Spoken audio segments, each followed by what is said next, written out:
Juni 6, Ijumaa, mwaka wa 2025. Remnant waliona nguvu kutoka juu. Matendo 19:8. Paulo aliingia katika sinagogi, akazungumza kwa ujasiri kwa muda wa miezi mitatu, akijadiliana na watu kwa kuwavuta katika mambo ya ufalme wa Mungu. Ninyi Remnant, mnapaswa kupanda kwa usahihi mkondo wa neno. Kwa sababu neno hakika linatimizwa, unahitaji tu kuangalia ni kiasi gani unalipokea kama jibu. Kwa sababu wewe bado mdogo, huwezi kuchukua nafasi za viongozi bado. Hata hivyo, unaweza kuwa kilele wa kiroho.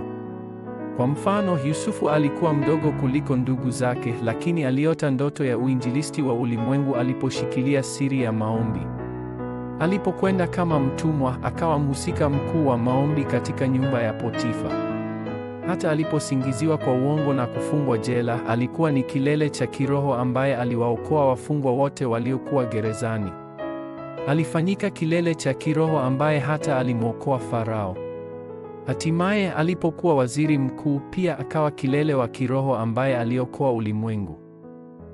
Matendo 19:1-7. Kuna mambo lazima uandae kwa ajili ya ushindi wa ulimwengu. Kama vile kanisa la kwanza lilivyojionea kwa ukamilifu kazi zilizofanyika katika chumba cha juu cha Marko kabla ya kuelekea Roma, wewe pia lazima uombe ili kufurahia kuwa kilele wa kiroho wakati wowote unapoanzisha jambo. Hii ndilo siri ya mafanikio ya Remnant. Matendo 19:8. Unapofurahia kilele cha kiroho, ufalme wa Mungu utaanzishwa. Hili ndilo jibu la kweli ambalo utapokea. Ingawa huwezi kuona hili kimwili, ufalme wa Mungu utaanzishwa mara tu Roho Mtakatifu atakapokuja juu yako na majeshi ya mbinguni yanapohamasishwa. Matendo 19:9-12. Mwishowe, majibu ambayo yanaonekana yatatokea. Hupaswi kupoteza mpangilio wa majibu. Ukiendelea kupokea makovu, nguvu za giza na majanga zitakupata. Kinyume chake, mara nguvu ya Roho Mtakatifu itakapokuja juu yako, nuru inang'aa na kazi zitatokea. Kwa hivyo, baadaye utakuwa kilele wa utamaduni.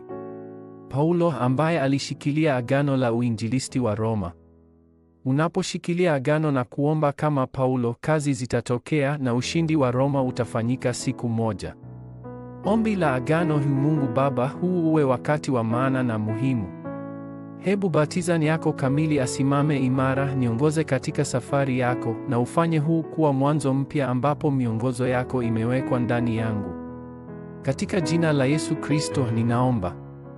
Amen.